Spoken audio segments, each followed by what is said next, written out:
नमस्कार, मी धनराज माने. चेकमेट टाइम्सच्या वुमन्स डे अर्थात आंतरराष्ट्रीय महिला दिनाच्या निमित्त आयोजित विशेष कार्यक्रमात आपलं सर्वांचं वक्तव्य ऐकलेत. आपण त्यांच्याकडून आणखीन काही स्पष्ट प्रश्न विचारून स्पष्ट उत्तरे जाणून घेण्याचा प्रयत्न करणार आहोत. तेव्हा व्हिडिओ कुठेही स्किप न करता पूर्ण पहा. आपल्याला मुलाखतीचा पहिला भाग कसा वाटला आणि तुमचे काही प्रश्न असतील तर नक्की व्यक्त व्हा खालील कॉमेंट बॉक्समध्ये, कारण सोनल गोडबोले यांच्या मुलाखतीचे आणखीन भाग चालूच राहणार आहेत. आपण त्यांच्याकडून आणखीन काही गोष्टींचा स्पष्ट उलगडा करून घेतच राहणार आहोत. ते व्हिडिओ पाहत राहण्यासाठी आमच्या चॅनलला सबस्क्राईब करा. तर चला वळूया पुढच्या प्रश्नाकडे. मात्र या पुस्तकामध्ये मॅडम तुम्ही नॉनव्हेज जोक्स, उरोज, बुब्स किंवा असे सेक्स स्टोरी आणि तत्सम प्रकारचे शब्द अगदी चपकलपणे वापरलेत. तर यामागे ते वापरताना तुमची भावना काय होती, काय सांगाल थोडक्यात? खरं भावना वेगळी बघा काहीच नाहीये. डोक्यापासून पायापर्यंत आपलं संपूर्ण शरीर आहे. जसे केस आहेत, पायाची बोट आहेत, पाय आहे, तसेच मधले जे काही अवयव आहेत शरीर, मानेच्या खाली आणि पायाच्या वरती, हे सुद्धा तितकेच महत्त्वाचे. त्यातला एक जरी अवयव निकामी झाला किंवा नसला आपल्या शरीरात तर आपलं भागू शकतं का? नाही.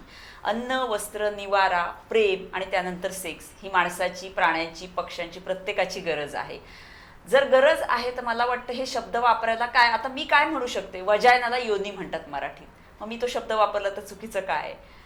बुब्सला उरोज म्हणतात, वक्षस्थळ म्हणतात, स्तन म्हणतात. तर मला नाही वाटत हे शब्द वापरायला काय अवघड. जसं तुम्ही म्हणता केस, माझे कान, माझे नाक, माझे डोळे, तसेच ते अवयव आहेत. तर त्याच्यात ते शब्द वापरण्यासाठी किंवा वेगळं काहीतरी मी करते समाजाच्या बाहेर जाऊन किंवा निसर्गाच्या बाहेर जाऊन असं काहीच नाहीये. जे आहे तेच शब्द मी वापरलेले आहेत. फक्त आपल्याकडे काय झालंय ना, प्रत्येक गोष्ट दाबून ठेवायची.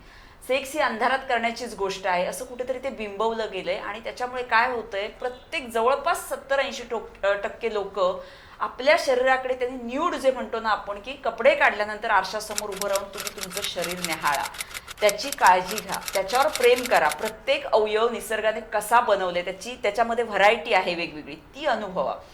तर हा सगळा प्रकार मला वाटतं काही ठिकाणी बघा, काही जणांना पॉसिबल नसतं, कारण एकत्र कुटुंब पद्धती असते. तर तिथे काही खेड्यात लोक असतात, तर तिथे बऱ्याच जणांकडे आरसा सुद्धा नसतो संपूर्ण शरीर पाहायला, किंवा छोट्याशा जागेत 8-8, 10-10 लोक राहत असतात.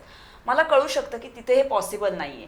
पण शहराच्या ठिकाणी जिथे विभक्त कुटुंब, अगदीच 2 माणसं असतात, 3 माणसं असतात, अशा ठिकाणी सुद्धा, किंवा 40-40, 50-50 संसार झालेला असलेल्या ठिकाणी, डॉक्टर कुटुंबांच्या ठिकाणी सुद्धा सेक्सवर किंवा या अवयवांवर घरात मुलांसोबत किंवा नवरा बायकोसोबत चर्चा केली जात नाही.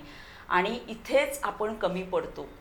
आपला जो सुशिक्षित असून सुद्धा अशिक्षित आहोत आपण, 2022 साली सुद्धा आपण सेक्सवर चर्चा होत नाही.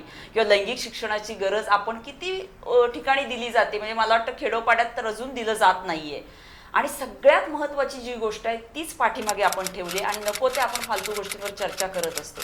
सो मी सगळ्यांना असं सांगेन की तुम्ही तुमचे सासू सासरे, दीर, नणंद, मुलं, तुमची, नवरा बायको यांनी सगळ्यांनी एकत्र बसून चहा कॉफीच्या वेळी या सगळ्या विषयावर चर्चा करा. जेणेकरून हे बघा कसं आहे, एक माणूस समाज नाही बदलू शकत, पण आपण आपलं कुटुंब तर बदलू शकतो.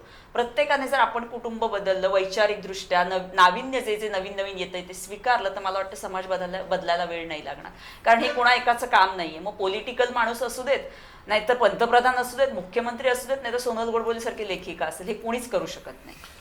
म्हणजे पूर्ण परिवाराने खरं तर शारीरिक संबंध आणि शरीराच्या जडणघडणी ठेवणीसाठी आपापसात चर्चा केली पाहिजे, सार्वजनिक चर्चा केली पाहिजे, असं मत सोनल गोडबोले यांच्या या वक्तव्यातून समोर येत आहे. एकूणच सोनल गोडबोले यांच्या या वक्तव्याने काही जण व्यथित झाले असतील, तर कोणी चिंतित, तर कोणी आनंदितही झाले असेल. आपण यातल्या कोणत्या पठडीत येता व्यक्त व्हा खालील कमेंट बॉक्समध्ये. आपल्याला आतापर्यंतची मुलाखत कशी वाटली आणि तुमचे काही प्रश्न असतील तर ते देखील कॉमेंट करायला विसरू नका, कारण सोनल गोडबोले यांची मुलाखत पुढेही चालूच राहणार आहे. आपण त्यांच्याकडून आणखीन काही गोष्टींचा स्पष्ट उलगडा करून घेणार आहोत. तर उद्या याच ठिकाणी प्रदर्शित होणारा त्यांच्या मुलाखतीचा पुढचा भाग पाहायला विसरू नका. त्यासाठी आमच्या YouTube चॅनलला सबस्क्राईब करा. लाईक, कॉमेंट आणि शेअरिंगचे तर स्वागतच आहे.